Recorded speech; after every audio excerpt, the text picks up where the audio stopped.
Okay, so in this video we'll be going over hydrostatic loads. So our objectives here are to understand and apply hydrostatic loads and to be able to find those vertical and horizontal pressure due to hydrostatic loads. Okay, so for some quick review, vertical hydrostatic loads we can show here, and horizontal hydrostatic loads we can show here. And of course, this is due to different pressures. So pressure is equal to the density of whatever material we're in multiplied by the depth.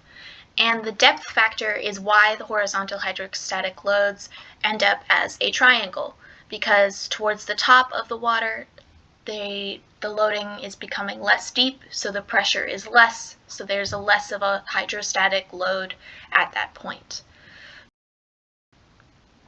And of course, force is equal to pressure times area. So the full loading, both vertical and horizontal, will be the pressure force, which we can calculate using density and depth, multiplied by the area of the full loading. So for horizontal hydrostatic loads, it would be this triangle, and for vertical hydrostatic loads, it would be this rectangle. So now that we've done some review, we can take a look at this example problem.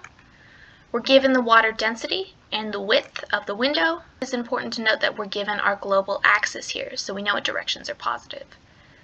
So we're looking for both the vertical and horizontal loadings acting on this window. So take a few moments, see if you can answer these questions yourself, and then come back to the video.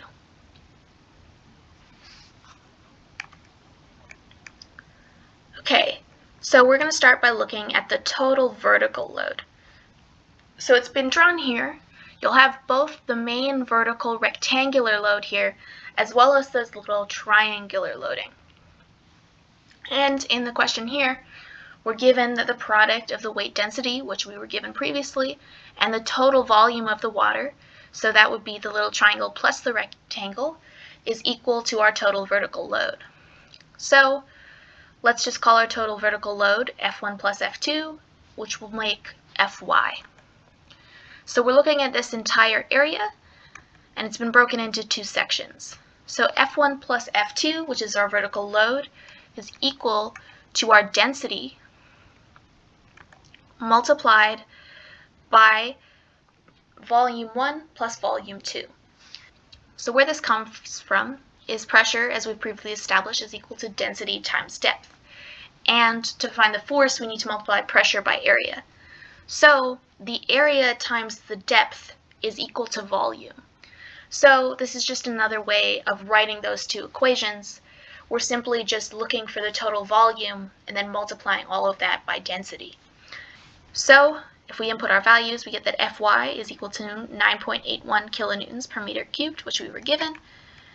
And if we look at volume 1 here, the bottom distance is 0.5 meters, which we're given, and the top depth is 1.5 meters. So if we input these, we'll multiply them, and that'll be our area. And then you'll also multiply it by the width, which in this case is just 1 meter. And then we'll add our second volume, which is this triangle, as shown here. It's important to remember we need to divide by a half because we're dealing with a triangle here. So the top distance here is 0.5 meters, and this distance over here is 2 meters minus 1.5 meters. So we get 0.5 meters as well. So input those values, and again multiply by the width, 1 meter. So if we multiply this all out, we'll get that Fy is equal to 9.81 kilonewtons per meter cubed times these intermediate values. So you'll notice for the units, they're all units of volume, so there's meter cubed. So the meter cubed are going to cancel out, leaving us just with kilonewtons. So Fy is equal to 8.58 kilonewtons, making this the correct answer. Okay, so now we're going to look at the horizontal loading, which has been shown here. So we have this horizontal load that is acting as a vertical projection on the window. So we have both a rectangle and a triangle. However, we have differing pressures here. So pressure top and pressure bottom. So we have to pay attention to that. So our total horizontal load, F3 plus F4, we'll just label Fx. So we're going to start this problem by finding our different pressures. So if we take a look here at P top, we multiply this density by the depth, and these are differing depths in the same component, which is why we need to separate them. So you get 9.81 times 1.5, which is 14.715. And then P bottom, again density times depth, but this time our depth is 2. And you get that is 19.62. So our total thing will be area 1 plus area 2 here. So if we first start with this area, we'll get that the height is 0.5 meters and the bottom component is our P top pressure. It does act at the top, but yes, which is A1. We then also multiply this by 1 meter. And then we're going to add our triangular loading, A2, which again, height of 0.5 meters, but this time the bottom is P top minus P bottom. And again, multiply by 1 meter. So a good way to double check is to see if all the units cancel out. So pressure, we found these units are actually kilonewtons per meter squared. So when you multiply that by another meter, you'll end up with an answer for your area, which is kilograms per meter. And then you multiply it by a meter again, and the meter cancels out. So you're still left with kilonewtons at the end, even if you're approaching it a different way. So that's a good way to double check that you're doing this correctly.